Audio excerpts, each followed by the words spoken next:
আজকে প্রথম রোজা ২০২৬ সালে।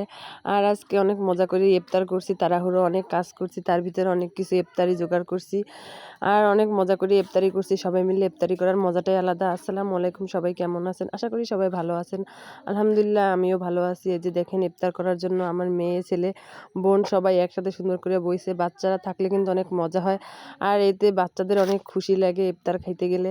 এরপরে সুন্দর করে সব ইফতারি গুছাইতে গেলাম আর বিকাল হয়ে গেছে, আসর আজান দিয়ে দিয়েছে সব রান্নাবান্না শেষ করিয়া।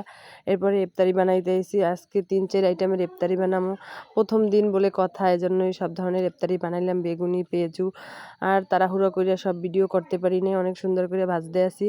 এতে কিন্তু কোনো বেকিং সোডা বা কিছু ব্যবহার করিনি। আর রমজান মাসে যে কোনো জিনিস রান্না করতেও ভালো লাগে, খাইতেও ভালো লাগে, সবাই মিলে একসাথে খাইলে তো অনেক ভালো লাগে, রহমতের মাস। আর এই পেঁয়াজুগুলোও ভাজলাম, পেঁয়াজুগুলো প্রায় ভাজা শেষ। দেখেন সবগুলো সুন্দর করে ভেজে নিছি। আর এরকম ইফতারি নিজেরা ঘরে বসে বানাইলে কিন্তু অনেক ভালো হয় দোকানের চাইয়া।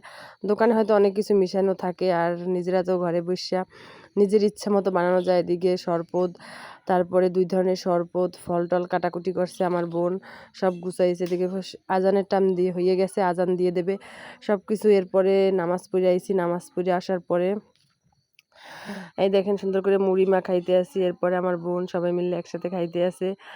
আমার মেয়ে তো অনেক মজা করে খাইতে আসে। ও বুট মুড়ি তেমনটা খাইতেছে না, কিন্তু জোর করে ওরে দিছি। আর এই বুটে ঝাল হয় না। এরপরে মায়েরে বললাম 2টা কাঁচামরিচ নিয়ে আসো। এরপরে দেখেন সুন্দর করে কাঁচামরিচ দিয়ে খাইলাম, ঝাল ঝাল, এটা কিন্তু অনেক ভালোই লাগে। আর আপনারা কে কে এরকম ঝাল ঝাল পছন্দ করেন ইফতারি, যে কোনো ইফতারি আইটেমে অবশ্যই কিন্তু কমেন্টে জানাবেন। আর এরকম ভিডিও দেখতে কিন্তু ভালো লাগে, কার কার ভালো লাগে অবশ্যই জানাবেন।